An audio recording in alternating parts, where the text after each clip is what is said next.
ओम नमो भगवते वासुदेवाय नमः।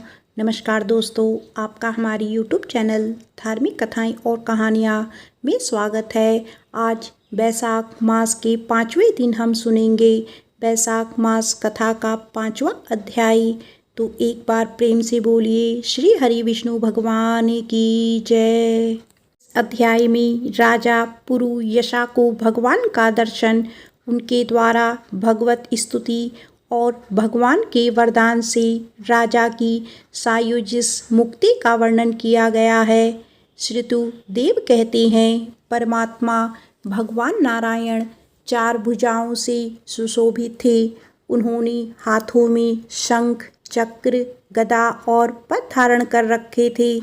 वे पीतांबर धारण करके वरमाला से विशीभूत थे। भगवती लक्ष्मी तथा एक पार्षद के साथ गरुड़ की पीठ पर विराजित थे। उनका तेज देखकर राजा के नेत्र सहसा मुद गए। उनके सब अंगों में रोमांच हो आया और नेत्रों से आंसू की धारा बहने लगी। भगवान के दर्शन के आनंद में उनका हृदय सर्वथा डूब गया। उन्होंने तुरंत आगे बढ़कर भगवान को साष्टांग प्रणाम किया। फिर प्रेम विफल नेत्रों से विश्वात्मक श्री हरि को बहुत देर तक निहार कर उनके चरण धुले और उस जल को अपने मस्तक पर धारण किया। उन्हीं चरणों की धोवन रूपा श्री गंगा जी ब्रह्मा जी सहित तीनों लोकों को पवित्र करती है।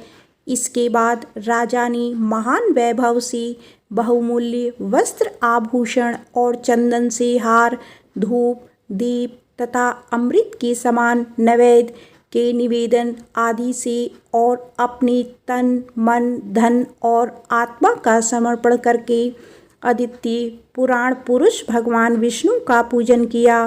पूजन के बाद इस प्रकार स्तुति की कि जो निर्गुण, निरंजन और प्रजापति हो के भी अधीश्वर हैं, ब्रह्मा आदि संपूर्ण देवता जिनकी वंदना करते रहे हैं, उन परम पुरुष भगवान श्री हरि को मैं प्रणाम करता हूँ। शरणागत की पाप राशि का नाश करने वाली आपके चरणारविंद्र को परिपक्व योग वाली योगियों ने जो अपने हृदय में धारण किया है, यह उनके लिए बड़े सौभाग्य की बात है। दी हुई भक्ति के द्वारा अपने अंतःकरण तथा जीव भाव को भी आपके चरणों में ही चढ़ाकर वे योगी जन उन चरणों के चिंतन मात्र से आपके धाम को प्राप्त हुए हैं। विचित्र कर्म करने वाले आप स्वतंत्र परमेश्वर को नमस्कार है। साधु पुरुषों का अनुग्रह करने वाले आप परमात्मा को प्रणाम है। प्रभु, आपकी माया से मोहित होकर मैं स्त्री और धन रूपी विषय में ही भटकता रहा हूँ। अनर्थ में ही मेरी अर्थ दृष्टि हो गई थी। प्रभु, हे विश्वमूर्ते, जब जीव पर आप अनंत शक्ति परमेश्वर की कृपा होती है, तभी उसे महापुरुषों का संग प्राप्त होता है, जिससे यह संसार समुद्र गोपद के समान हो जाता है। मेरा सारा राज्य जो मुझसे छिन गया था, वह भी आपका मुझ पर महान अनुग्रह ही हुआ था, ऐसा मैं मानता हूँ। मैं ना तो राज्य चाहता हूँ प्रभु, ना पुत्र आदि की इच्छा रखता हूँ, ना कोष की इच्छा रखता हूँ। तो मुनियों के द्वारा ध्यान करने योग्य जो आपके आराधनीय चरणारविंद्र हैं, उन्हीं का नित्य सेवन करना चाहता हूँ। हे देवेश्वर, हे जगत निवास, मुझ पर प्रसन्न होइए, जिससे आपके चरण कमलों की स्मृति बराबर बनी रहे तथा स्त्री, पुत्र, खजाना और आत्मी कहे जाने वाली सब पदार्थों से जो मेरी आसक्ति है, वह सदा के लिए दूर हो जाए।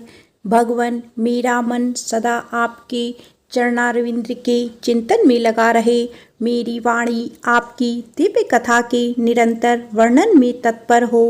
मेरे यह दोनों नेत्र आपके श्री विग्रह के दर्शन में, कान कथा श्रवण में तथा मेरी जीभा आपके जीभा लगाए हुए प्रसाद के आस्वादन में तत्पर हो।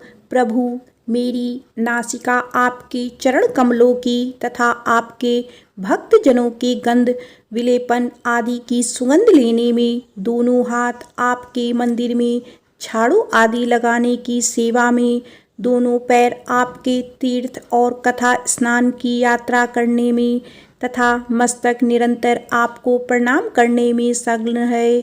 मेरी कामना आपकी उत्तम कथा में और बुद्धि आपका चिंतन करने में तत्पर हो।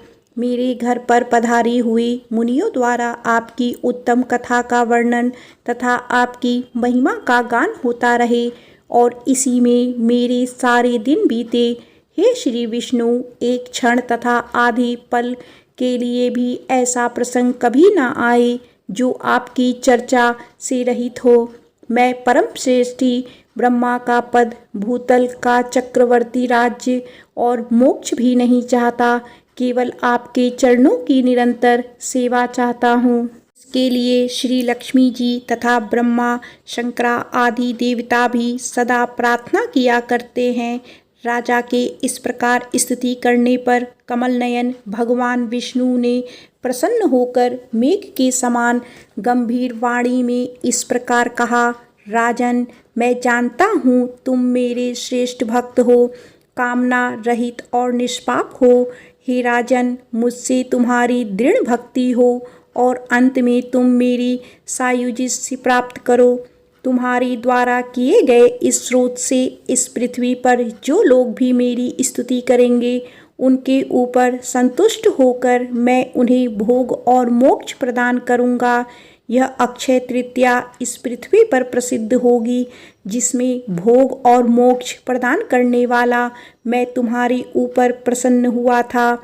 जो मनुष्य इस तिथि को किसी भी बहाने से या स्वभाव से ही स्नान दान आदि क्रियाएं करते हैं, वे मेरे अविनाशी पद को प्राप्त हो जाते हैं। जो लोग पितरों के उद्देश्य से अक्षय तृतीया को श्राद्ध करते हैं, उनका किया हुआ वह श्राद्ध अक्षय हो जाता है। तिथि में थोड़ा सा भी जो पुण्य किया जाता है, उसका फल अक्षय होता है।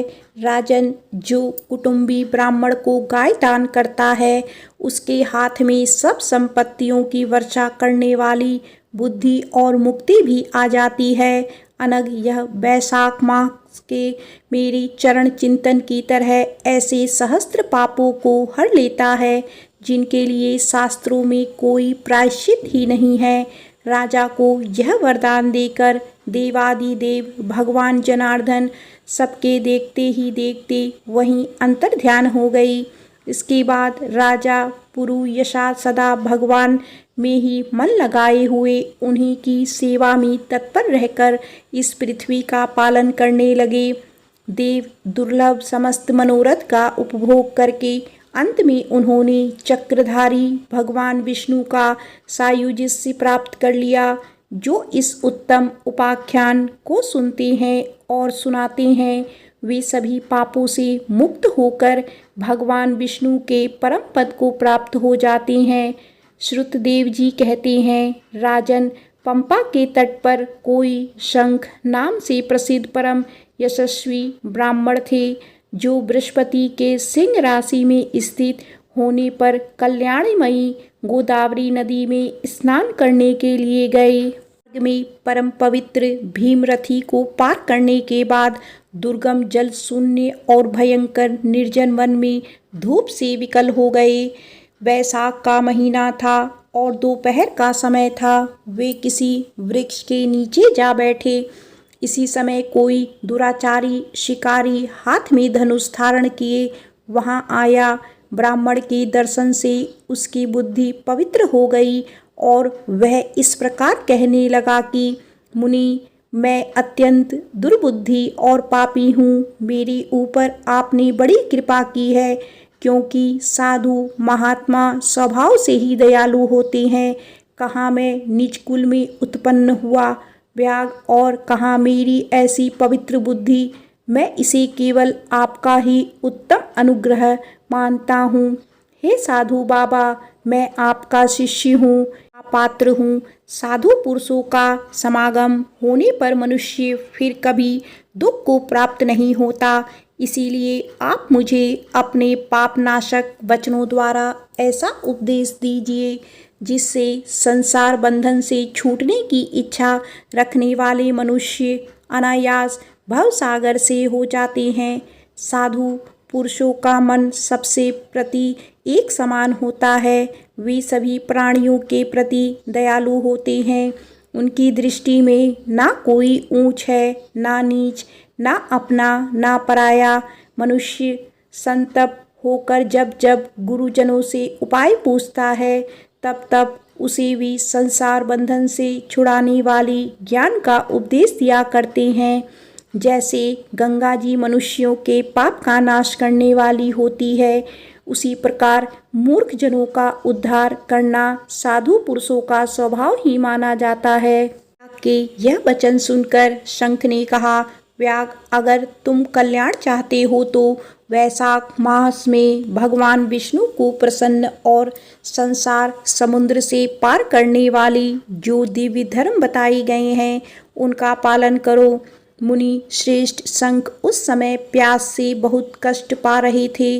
दोपहर के समय उन्होंने सुंदर सरोवर में स्नान किया और युगल वस्त्र धारण करके मध्याह्न काल की उपासना पूरी की। फिर देव पूजा करने के बाद व्याग के लाई हुए श्रमहारी और स्वादिष्ट कैत का फल खाया। जब वे खा पीकर सुखपूर्वक विराजमान हुए, उस समय व्याग ने हाथ जोड़कर कहा, मुनि, किस कर्म से मेरा तपोमय व्याकुल में जन्म हुआ और किसकी ऐसी सुबुद्धि तथा महात्मा की संगति प्राप्त हो गई। प्रभु, अगर आप ठीक समझे तो मैंने जो कुछ भी पूछा है वह तथा अन्य जानने योग्य बातें भी मुझे बताइए। व्याग के ऐसा पूछने पर शंख बोले, हे व्याग, पूर्व जन्म में तुम वेदों के पारंगत विद्वान ब्राह्मण थे। शाकल नगर में तुम्हारा जन्म हुआ था। तुम्हारा गोत्र श्रीवत्स और नाम स्तंभ था। उस समय तुम बड़े तेजस्वी समझे जाते थे, किंतु आगे चलकर किसी वैश्या से तुम्हारी आसक्ति हो गई। उसके संग दोष से तुमने नित्य कर्मों को त्याग दिया और शूद्र की तरह घर आकर रहने लगे। यद्यपि तुम सदाचार, सून, दुष्ट और धर्म कर्मों के त्यागी थे, तो भी उस समय तुम्हारी पत्नी कांतिमती ने वैश्या सहित तुम्हारी सेवा की। वह सदा तुम्हारा पूजन करने में लगी रहती थी। वह तुम दोनों के पैर धोती, दोनों की आज्ञा का पालन करती और दोनों से नीचे आसन पर सोया करती थी। इस प्रकार वैश्या सहित पति की सेवा करती हुई उस दुखिनी ब्राह्मणी का इस धरती पर बहुत सारा समय बीत गया। फिर एक दिन उसके पति ने मूली सहित उड़द खाया और तिल मिश्रित निष्पाप भक्षण किया। उस अपथ्य भोजन से उसका मुंह और पेट जलने लगा। उसे बड़ा भयंकर भगदड़ रोग हो गया और वह उस रोग में दिन रात जलने लगा। जब तक घर में धन रहा तब तक वैश्या भी वहीं टिकी रही। उसका सारा धन लेकर पीछे उसने भी उसका घर छोड़ दिया। वैश्या तो क्रूर और निर्दयी होती ही है। उसे छोड़कर किसी दूसरे के पास चली गई। तब वह ब्राह्मण रोग से व्याकुल होकर रोता हुआ अपनी पत्नी से बोला, देवी, मैं वैश्या के प्रति आसक्त और अत्यंत निष्ठुर प्राणी हूँ। मेरी रक्षा करो। सुंदरी, तुम परम पवित्र हो। मैंने तुम्हारा कुछ भी उपकार नहीं किया। कल्याणी, जो पापी और निंद मनुष्य अपनी विंत पत्नी का आदर नहीं करता, वह 15 जन्मों तक नरपुसंग होता है। महाभाग्य, दिन रात साधु पुरुष उसकी निंदा किया करते हैं। तुम साध्वी और प्रतिव्रता हो। मैं तुम्हारा अनादर करके पाप योनि में गिरूंगा। तुम्हारा अनादर करने से जो तुम्हारे मन में क्रोध हुआ होगा, उससे मैं दग्ध हो चुका हूँ। अपने पति की ऐसी बात सुनकर वह पतिव्रता हाथ जोड़कर बोली, प्राणनाथ, आप मेरे प्रति किए हुए व्यवहार को लेकर दुख मत मनाइए, लज्जा का भी अनुभव मत कीजिए। मेरा आपके ऊपर बिल्कुल भी क्रोध नहीं है। इससे आप अपने पूर्व जन्म में किए हुए पाप ही इस जन्म में दुख रूप होकर आते हैं। जो उन दुखों को धैर्यपूर्वक सहन करती है वही स्त्री साध्वी मानी जाती है और वही पुरुष श्रेष्ठ समझा जाता है। वह उत्तम वर्ण वाली स्त्री अपने पिता और भाइयों से धन मांग कर लाई और उसी से अपने पति का पालन करने लगी। उसने अपने पति को साक्षात क्षीर सागर निवासी विष्णु ही माना। वह दिन रात पति को साफ करती और उसके शरीर में पड़ी हुई कष्टदायक कीड़ों को धीरे धीरे नाखून से खींच कर निकालती थी। ब्राह्मणी ना रात में सोती थी ना दिन में। अपने पति के दुख से संतन होकर वह दुखनी सदा इस प्रकार प्रार्थना किया करती थी कि प्रसिद्ध देवता और पितर मेरे स्वामी की रक्षा करें, इन्हें रोगहीन और निष्पाप करें। मैं पति के आरोग्य के लिए चंडिका देवी को भैंस का घी और उत्तम अन्न चढ़ाऊंगी। भगवान गणेश की प्रसन्नता के लिए मोदक बनवाऊंगी। बस मेरे पति रोगहीन होकर 100 वर्ष तक जिए। इस प्रकार वह स्त्री हर दिन देवताओं से प्रार्थना किया करती थी। उन्हीं दिनों कोई देवल नामक महात्मा वहां आए। विशाख मास में धूप से पीड़ित होकर सायंकाल के समय उस ब्राह्मण के घर में उन्होंने पदार्पण किया। ब्राह्मणी ने महात्मा के चरण धोकर उस जल को मस्तक पर चढ़ाया और धूप से कष्ट पाई हुई महात्मा को पीने के लिए मीठा शरबत दिया। प्रातःकाल सूर्योदय होने पर मुनि जैसे आए थे वैसे ही चले गए। थोड़े ही समय में इसके बाद ब्राह्मण को शरीपात हो गया। ब्राह्मणी सौठ मिर्च और पीपल लेकर जब उसके मुंह में डालने लगी तब उसने अपनी पत्नी की उंगली काट ली। उसके दोनों दांत सहसा सट गए और ब्राह्मणी की उंगली का वह कोमल टुकड़ा उसके मुंह में ही रह गया। उंगली काटकर उस वैश्या का ही चिंतन करता हुआ वह ब्राह्मण अंत में मर गया। तब उसकी पत्नी कांतिमती ने कंगन बेचकर बहुत सारा ईंधन खरीदा और चिता बनाकर वह साध्वी पति के साथ उसमें जा बैठी। उसने पति के रोगे शरीर का गाढ़ आलिंगन करके उसके साथ अपने आप को भी चिता में जला दिया। शरीर त्याग कर वह सहसा भगवान विष्णु के धाम में चली गई। उसने वैशाख मास में जोग के देवल मुनि को शरबत पिलाया था और उनके चरणों तक को सिर पर लगाया था। इससे उसको योगी गम्य पदम पद की प्राप्ति हुई। तुमने अंतकाल में वैश्या का चिंतन करते हुए शरीर का त्याग किया था, इसीलिए इस घोर व्याग के शरीर में आई हो और हिंसा में आसक्त होकर सबको परेशान करते हो। तुमने वैशाख मास में मुनि को शरबत देने के लिए ब्राह्मणी को आज्ञा दी थी। उसी पुण्य से आज व्याग होने पर भी तुम्हें सब सुखों के एकमात्र साधन धर्म विषय प्रश्न पूछने के लिए यह उत्तम बुद्धि प्राप्त हुई है। तुमने जो सब पापों को हरने वाले मुनि के चरणोदक को अपने सिर पर धारण किया था, उसी का यह फल है कि वन में तुम्हें मेरा संग मिला है। इसके बाद ब्राह्मण संघ से उस व्याग को वैशाख माह महात्म्य की कथा सुनाई। उस कथा को सुनकर एक सर्प का उद्धार हुआ। वह सर्प कौन था, किस प्रकार से उसका उद्धार हुआ और वैशाख माह महात्म्य श्रवण से व्याग का वाल्मीकि होने का वर्णन आप अगले अध्याय में सुनेंगे। वैशाख मास कथा का 5वां अध्याय समाप्त होता है। एक बार प्रेम से बोलिए श्री हरि विष्णु भगवान की जय, माता लक्ष्मी की जय।